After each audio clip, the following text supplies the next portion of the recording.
I'm going to share a totally insane theory with you, so just stick with me for a second. Disney Star Wars' new Lego show, Rebuild the Galaxy, that just came out today on Disney+. It's a 4-parter.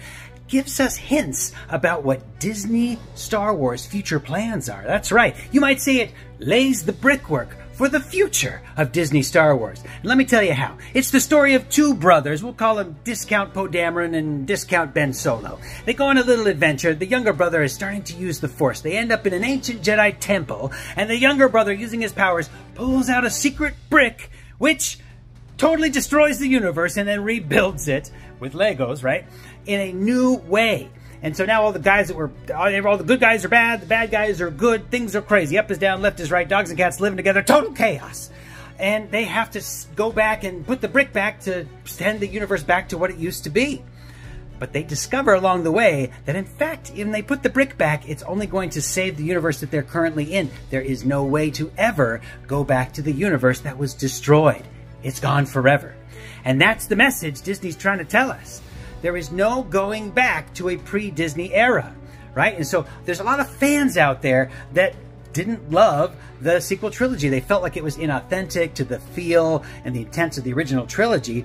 And so they have this sort of fever dream that maybe through like Ahsoka Season 2 or The World Between Worlds, or that something will happen that will cause a branch in the timeline, and it will allow the original trilogy to sort of stay sanitized in its own little bubble, and then we can start a new sequel trilogy from there and go a new direction, a direction that they always wanted it to go in the first place, and ignore the sequels and pretend like they never happened.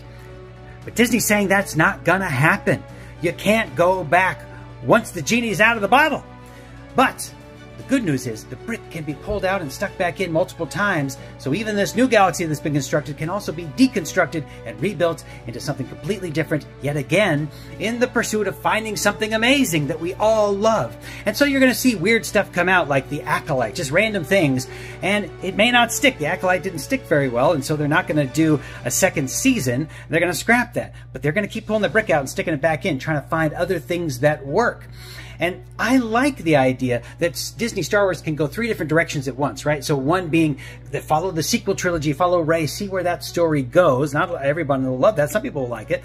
And then you got another one, let's follow like Ahsoka and The Mandalorian and all that stuff and see where that stuff goes. Follow the Mandoverse, okay? It's got a lot of fans. And then another one, which I love the idea of, is like, let's go back anciently, right? To the Old Republic or even before, and maybe pull stories out of the Legends or the expanded universe and tell those stories. That would be amazing, by the way. And so I could see all 3 of those definitely happening simultaneously and allowing different segments of the fandom to sort of go to the part of the galaxy that they really enjoy and maybe ignore the parts that they don't so much, right? But in the pursuit of finding something that's really authentic that everybody can come together and enjoy as a unified whole. That's the dream, and I think that's what Disney's trying to say. This may not all stick either, right? Got to remember, Kathleen Kennedy will not always be in charge. Eventually, she'll retire. Bob Iger is not always going to be CEO. He's going to be gone within a year or 2. He's already said so.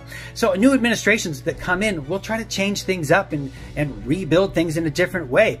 So we got to get used to that. Now, there's an analog for this. This has happened recently in the MCU, which is also, of course, a Disney company now. And they had a really great run, right? They were at a high at Endgame. Everything was going great, making money hand over fist. And then the next couple of phases, they were a little bit lost, trying to find their footing. Not a lot of things stuck. There was a couple of good movies, a couple of good Disney Plus shows, but a lot of things that sort of fell flat. They couldn't decide, was the multiverse caused by Wanda? Was it Peter's stuff? Was it caused by Ant-Man? Was it Loki? We're still unclear. But eventually, due to, in part, the legal troubles that Jonathan Majors experienced, they decided to scrap that whole thing, pull the brick out and stick it back in. And what was rebuilt after that? Well, we're going to go after the Doom story now, right? We're going to follow the Fantastic Four. We're going to go to Secret Wars, right? So it's a totally new direction. Bring back Robert Downey Jr., but as a villain. I'm totally down with it. Yeah, let's try something new, because what's been going on the last several years hasn't worked really well. Well, Star Wars is going to have to learn that same lesson and continue to reinvent itself to find what the fandom really craves and what everyone can come together on, and what's going to make money for the company so that it's sustainable into the future. And I think that's the story of Rebuild the Galaxy, at least for me. I don't know. What do you think? Do you agree? Or do you think I'm totally psycho?